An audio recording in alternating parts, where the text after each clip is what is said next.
Good evening, Lizzie Boys, and welcome back to my channel. Yesterday we talked about Abbey, and today I wanted to talk about her again. After I made my video, Garret Sander posted videos comparing Abbey's body to the other dolls, as well as showing us just how tall she is, and I figured that that would be fun to talk about. So today we're going to be doing just that, talking about Abbey in all of her glory. So with that said, let's get right into it. And of course, photo credits all go to Garret Sander, the creator of Monster High, because he was the first person to find her. So yeah, now let's get into it. So first up, we're going to be talking about Abbey's height and body, then we're going to get into the comparisons that he posted of Abbey's G3 versus G1 doll. We're going to go in order, basically, and I'll clarify when we shift topics, of course. But as you can see, Abbey is very tall. She is basically a forehead taller than Claude. If he didn't have that hair, she would be like very visibly taller than him. His hair definitely adds height, and it makes him look like he's the same height as her, but Abbey is significantly taller. And Claude is the standard height of a Monster High boy, in G3 at least, so he's the same height as Deuce, because that's the only other G3 boy we have so far. And both boys are shorter than the original boy sculpt, so basically, when compared to a standard Monster High doll, although he would have had to have removed Abbey from her stand to make an accurate comparison, we can see that she's slightly taller. Although she is posed. Okay, this picture's not the best for a height reference, unfortunately, but compared to G1 dolls, we can already tell that Abbey is definitely significantly taller. I'm going to go out on a limb and assume she's the height of the big sister body. Not sure, but that's what I'm going to assume. So in terms of how Abbey's actual body sculpt looks, I will admit it does look jarring that they didn't extend her torso in any way to account for the height, like the way that they would when they made the big sister body for Monster High dolls, because it does look a bit jarring to have her have such a small body and such extremely long legs, especially next to Draculaura, whose proportions are a bit better. So Abbey and Draculaura basically have the same body, so Abbey has the curvier sculpt that Draculaura does, but has very long legs similar to Frankie. So yeah, I mean, I think that was to be expected. It would have been nice for them to make a new body for her, like a brand new one, and not reuse the same torso that Draculaura has, just because, again, it looks like her body is very squished and her legs are extremely long. She looks like a Danganronpa character.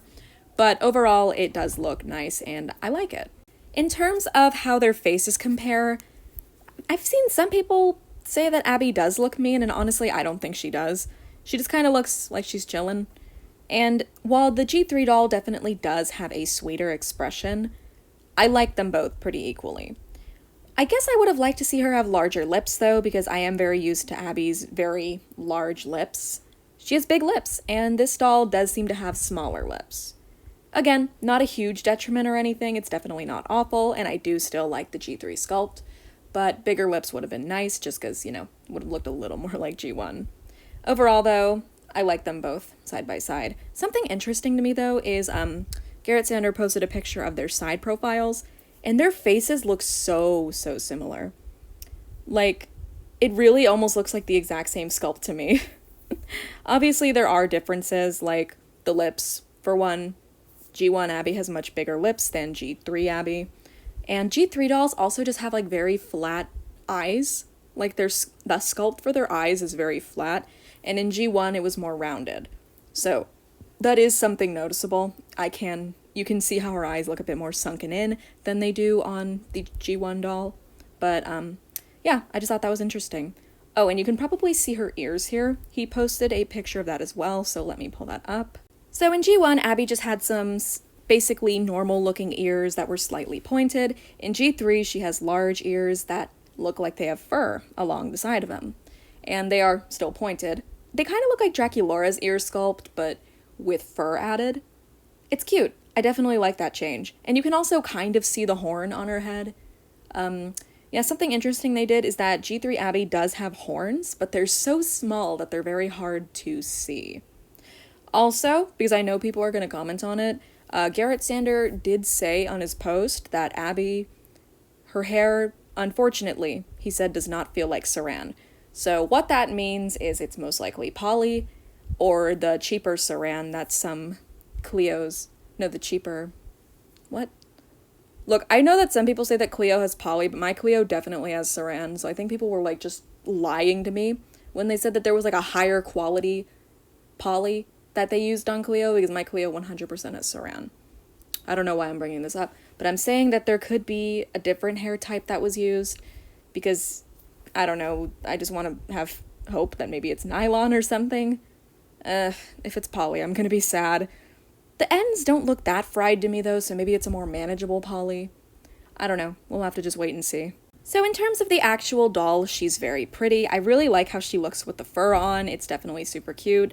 I will admit the permanent fur that's sewn on to her sleeves, it's fine. Like, it's tolerable. And it definitely does look best when she's wearing the fur stole. It's very cute on her.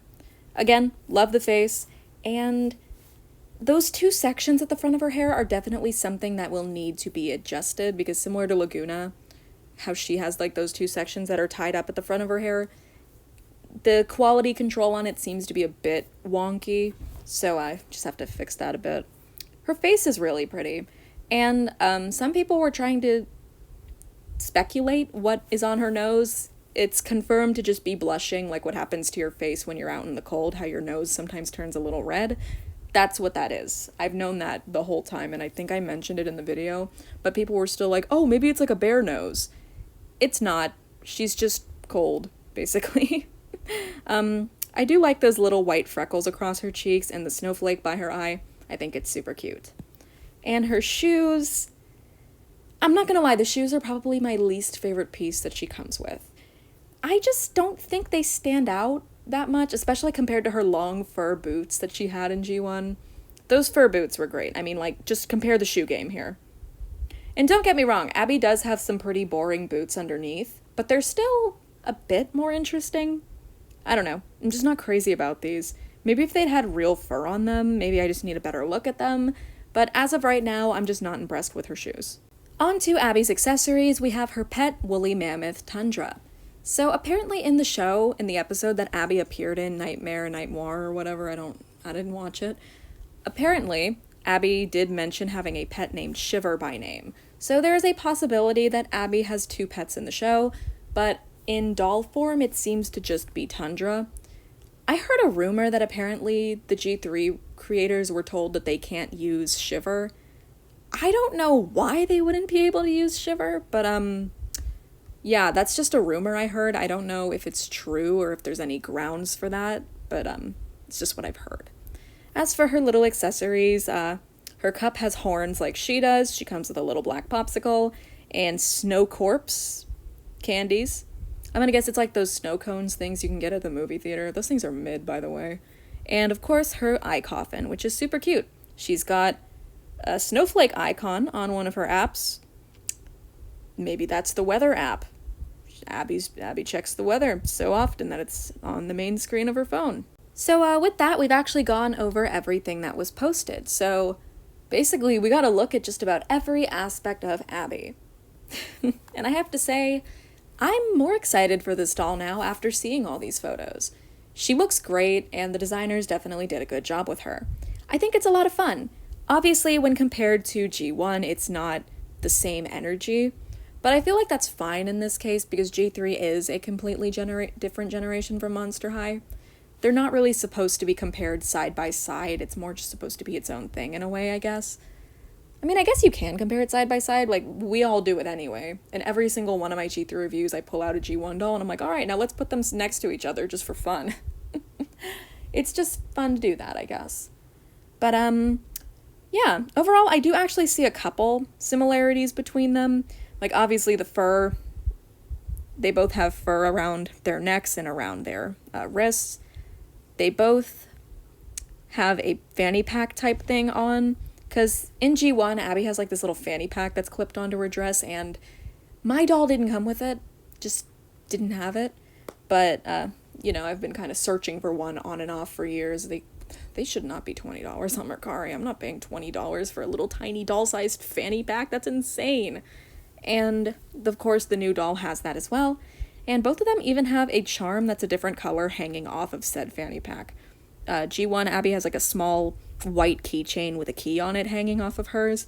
And G3, Abbey has a dark blue keychain hanging off, which is just amusing to me. I don't know, I just find that fun. And yeah, overall the color scheme did shift more in the purple direction when it came to G3 Abbey, even in her hair. There's a lot more purple and blue in her hair than compared to G1 Abbey, who just has 3 colors behind her. Have we ever mentioned that Abbey basically has a bi flag in her hair? I think that's kind of fun. You could see it a bit better here. Like, we got the purple, the pink, the purple, and the blue in that order in her hair. It's just, she has a bi flag in her hair, guys. Abby's a bicon. So yeah. I did see some people say that they wished that G3 Abbey had more pink in her design, and I don't know. I feel like since this generation so far is so oversaturated with pink already, like Toralei has pink streaks in her hair for some reason, Draculaura's all pink, Laguna turned pink, like everybody has pink in their outfit, including Frankie. Claudine is purple, but kinda leaning into pink. All I'm saying is that in future dolls, Abbey will wear pink. Most likely. I feel like it's extremely likely that they're going to give her pink on a doll at some point. They can't resist themselves from doing it. Those designers, they love pink. And you know what? I do too. But sometimes it's nice to have a doll who's not wearing pink at all. And Abbey was definitely a good choice for that. I've said all I need to, so I think I'm going to call it there. Overall, I hope you guys enjoyed this video. I know it was a bit random because I probably should have made it yesterday, but I didn't want to. So instead, we're making the Abbey follow-up today. And yeah, as always, feel free to comment your thoughts on the doll. Do you think she has poly hair or not? We can pray to God. We don't know if he'll answer. So yeah, thank you guys so much for watching, and as always, I hope to see you in my next video. Bye!